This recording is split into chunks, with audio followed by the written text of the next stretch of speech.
So rounding off the uncertain digits, वो digits uncertain digit तो आप जानते हैं जिसके बारे में डेसिमल के बाद वो नंबर्स, वो डिजिट्स जो कि हम कॉन्फिडेंट नहीं हैं कि वो सर्टेन होंगे क्योंकि वो लीस्ट काउंट के बाहर होंगे, ऐसे बोल सकते हैं। Okay, so let's take the example जो हमने अभी किया था। तो दिस वाज द डेंसिटी। तो density was up to 13 significant figures और हमने आंसर क्या निकाला था फाइनली 1.69 ग्राम पर सेंटीमीटर क्यूब। यूनिट सेम थी, राउंड ऑफ करके हमने 1.68 की जगह हम क्या लिख दिया 1.69, 3 सिग्निफिकेंट फिगर में लिख दिया। पर हमको लिखना तो क्या चाहिए था 1.68, पर हमने लिखा क्या 1.69। ध्यान से देखो नंबर को, नंबर ये था, हमको सिर्फ फर्स्ट 3 डिजिट यूज़ करनी थी, but we wrote this way. तो वाई 1.68 की जगह हमने 1.69 किया, और ये जो किया वो प्रोसेस को बोलते हैं राउंडिंग ऑफ। इसको समझते हैं थोड़ा सा, है। तो राउंडिंग ऑफ फिगर्स कैसे की जाती है डिजिट्स की। सो एक एग्जांपल लेते हैं। So this is number is 1.746। यदि मैं आपको बोलूं कि you have to round off to 3 significant figure, ये जो नीचे फिगर दी हुई है इसको 3 सिग्निफिकेंट फिगर्स में राउंड ऑफ करना, means you have to use 3 digits, right. तो आप क्या लिखोगे इसको 1.74 लिखोगे या 1.75 लिखोगे, क्या लिखोगे? तो यू विल राइट 1.75। हमने क्या किया, इसको राउंड ऑफ कर दिया, पर ये 4 का 5 क्यों हो गया?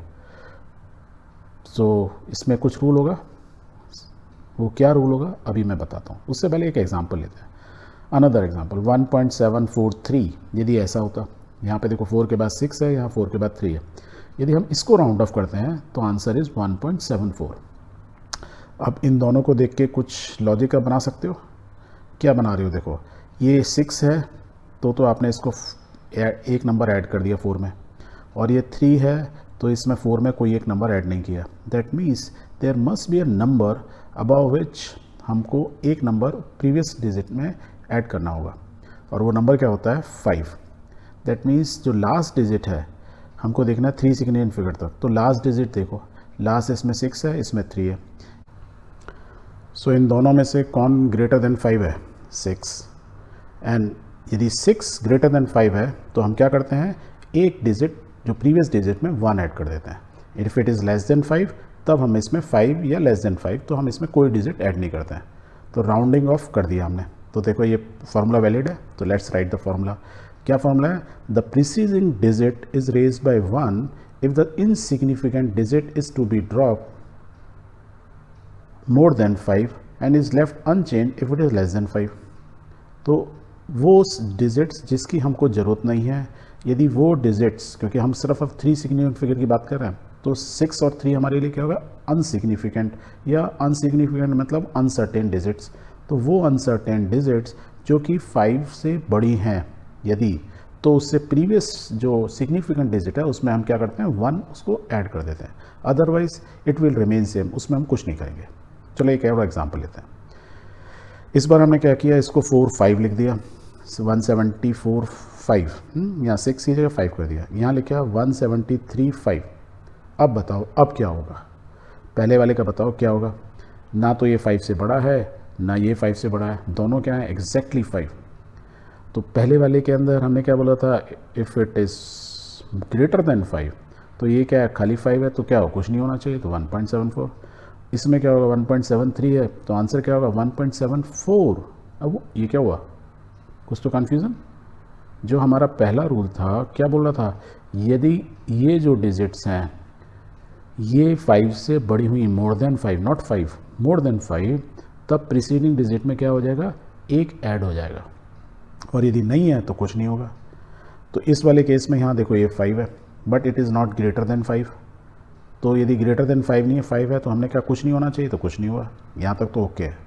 Where as in this case ये 5 ही है बट हमने इसमें एक ऐड कर दिया, तो एक थोड़ा सा रूल और आ गया। And the rule is like this, if the preceding digit is even, what is the preceding digit, 5 से पहले वाली, ये इनसिग्निफिकेंट फिगर या अनसर्टेन डिजिट से पहले वाली, ये क्या है 4, इस केस में क्या है 3। यदि ये इवन है, क्या है, यदि ये इवन है तो हमको कुछ नहीं करना है।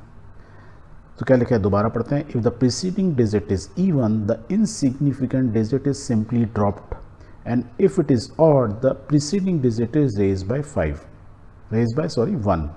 तो ये 3 है, ये ऑड है, इसलिए हमने इसको 1 ऐड कर दिया। तो अब रूल कैसा हो गया? अब रूल ये हुआ, यदि ये नंबर ग्रेटर देन 5 है तो ऑटोमेटिकली 1 ऐड हो जाए, तो उसको इवन ऑड से कोई मतलब नहीं है। But if it is exactly 5 तो आपको क्या ध्यान रखना पड़ता है कि ये जो प्रीसीडिंग डिजिट है वो क्या है, इवन है कि ऑड है। यदि ऑड है तो उसको हम इवन कर देते हैं, मीन्स उसमें 1 ऐड कर देते हैं। Clear? Very good. Now let's take the example, the speed of the light in vacuum. The speed of the light हमने पढ़ी थी, क्या होती है? 2.99792458 into 10⁸ metre per second. This is the SI unit, जो हमने पहले हमको याद क्या रखा है, नॉर्मली हम याद रखते हैं 3 लाख किलोमीटर पर सेकेंड, उसी को हमने स्टैंडर्ड एग्जैक्टली फॉर्म में लिखा, वो ये यूनिट होती है। अब यदि मैं इसमें आपको बोलूँ कि इसको क्या हम ये बोल सकते हैं 3 into 10⁸ metre per second, can we से? हाँ, हम बोल सकते हैं, but it is approximate value. तो हम ये साइन लगाते हैं, उल्टा लेटा हुआ S, that sign of approximation. So हम इतना ना बोल के हम अप्रॉक्सीमेट में भी यदि कैलकुलेशन करते हैं, क्योंकि इतनी बड़ी डिजिट है, कोई खास फर्क नहीं पड़ता है। ठीक है, for day to day calculation में हम ये वैल्यू यूज़ करते हैं with for what, for the speed of light in vacuum, approximately 3 into 10⁸ metre per second. या याद रखने के लिए आप क्या बोल सकते हैं, 3 लाख किलोमीटर पर सेकेंड। अब एक इक्वेशन आप पढ़ोगे, right, previous next future chapters में।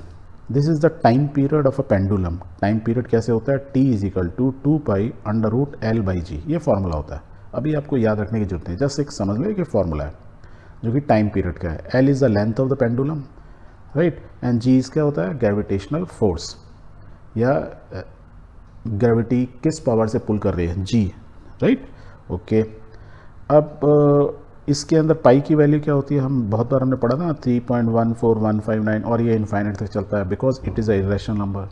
या हम बहुत को पाई को हम ऐसे भी लिख लेते हैं, इसको यदि मैं 4 डिजिट तक राउंड ऑफ करूं तो आई कैन राइट 3.142। क्यों? 1 इज़ ऑड, ये 5 है तो इसमें एक ऐड कर देंगे। और इसको और राउंड ऑफ यदि मैं 3 डिजिट तक करूं तो वो इट विल बी 3.14, बिकॉज ये 2 है, लेस देन 5 है, और कोई फ़र्क नहीं पड़ेगा, तो ये राउंड ऑफ कैसे हो गया। बट ये सारी की सारी value, this first one is accurate value जो कि इनफाइनिट तक चलती जा रही है। बट ये जो बाकी दोनों क्या है, these are approximate value. Same way में G एक्सक्लरेशन जो है उसकी वैल्यू होती है 9.81 मीटर पर सेकेंड स्क्वायर। पर बहुत बार हम कैलकुलेशन के लिए ले लेते हैं 9.8, 1 हटा देते हैं, और बहुत बार हम खाली उसको 10 भी ले लेते हैं। तो 10 और 3.4 दीज आर अप्रॉक्सीमेट वैल्यूज़। और जब हम अप्रॉक्सीमेट वैल्यूज़ लेते हैं, इसमें हम डालेंगे तो हमारा आंसर करीब करीब बराबर आएगा, 100% एक्यूरेट नहीं आएगा। पर यदि आप एक्यूरेट करने के चक्कर में पड़ गए तो आपको कैलकुलेशन बहुत कॉम्प्लेक्स हो जाते हैं। तो इस बार बहुत बार एग्जाम्पल्स में जब आपसे क्वेश्चंस पूछे जाएंगे एग्जाम में, तो बोला जाएगा take pi value of pi as either 22.7 और 3.14, और take value of G as either 9.8। Specific case में बोलेगा 9.81, क्योंकि उस केस के अंदर ऐसा होगा कि L और G के बीच में ना देखेंगे क्लियर कट मल्टीप्लिकेशन या डिवीज़न हो रहा होगा, राइट, इसका मल्टीपल होगा तो इजीली डिवाइड हो जाएगा। Otherwise they will say use 10। ठीक है, ओके। नाउ यदि राउंड ऑफ करना आपको आ गया तो एक क्वेश्चन है कि द रेसिप्रोकल ऑफ 9.58, यदि मैं आपसे पूछूं रेसिप्रोकल क्या होता है, 1/9.8, यही होगा। अब आप इसको डिवाइड करो, डिवाइड करके you will find the answer. तो the answer is something like this, वो चलता जा रहा है इरेशनल नंबर। कितनी वैल्यू आ रही है? 0.1043841 dot dot dot dot, that means the number is going up to infinity. यदि मैं आपको बोलूं कि ये जो नंबर है क्या है, 0.10438, इसको वापस रेसिप्रोकल ले लो तो नंबर 9.58 आ जाएगा। बट यदि मैं बोलूं इसको राउंड ऑफ कर दिया हमने, दोबारा देखो हमने क्या किया, हमने इसको राउंड ऑफ किया अप टू 4 यहाँ तक, क्योंकि ये 3 है तो ये नंबर क्या रहेगा, 4 ही रहेगा, बिकॉज 3 इज़ लेस देन 5। तो राउंड ऑफ करके हमने कर दिया 0.104, लिख सकते हैं, अप्रॉक्सीमेट वैल्यू है। अब यदि मैं इस अप्रॉक्सीमेट वैल्यू का अगेन रेसिप्रोकल लूँ तो रेसिप्रोकल क्या होगा ऑफ दिस नंबर, यदि आप निकालोगे तो you will find it is coming at 9.62। तो हमने 9.58 का रेसिप्रोकल लिया, वही तो ये आया, पर मैंने इसका रेसिप्रोकल लिया तो क्या आना चाहिए था, आना तो 9.58 ही आना चाहिए था, दोबारा आया क्या हमारा 9.62। ऐसा क्यों हुआ? ऐसा इसलिए हुआ कि यदि ये नंबर आप ध्यान से देखोगे तो हमने 1.104 तक ही लिया। यदि हम अगला डिजिट भी ले लेते और राउंड ऑफ हम 4 डिजिट तक करते हैं, तो मीन्स 8 है तो ये क्या हो जाता 4, तो हम इसको ऐसे लिखते कि रेसिप्रोकल ऑफ 0.1044 में करता, मीन्स 4 सिग्निफिकेंट फिगर लेता, तब you will find the answer is 9.58। सो इसलिए बहुत बार जब आप किसी नंबर का रेसिप्रोकल लेते हो और उसको राउंड ऑफ पहले ही कर देते हो तो कोई ज़रूरी नहीं है उसको वापस करोगे, that means there is a probability of error in your answer. अरे सर आपने तो हमको ना बड़ा कंफ्यूज कर दिया, यू कैन से दिस कि हम तो राउंड ऑफ कर रहे थे, कभी रेसिप्रोकल कराते हो फिर उसका रेसिप्रोकल कराते हो and then it is confusing. कुछ कन्फ्यूजिंग नहीं है। जब आप कुछ क्वेश्चन सॉल्व करोगे then you will know the importance of rounding off and you will easily do the rounding off. सिर्फ ये याद रखना है कि ग्रेटर देन 5 है या नहीं है पहले केस में। दूसरे में याद रखना है यदि इक्वल टू 5 है तो उससे पहला वाला डिजिट इवन है कि ऑड है, ऑड है तो उसको भी इवन कर दो। दुनिया में इवन बराबरी होनी चाहिए सब, ऐसे याद रख लो, राइट? क्लियर? Very good.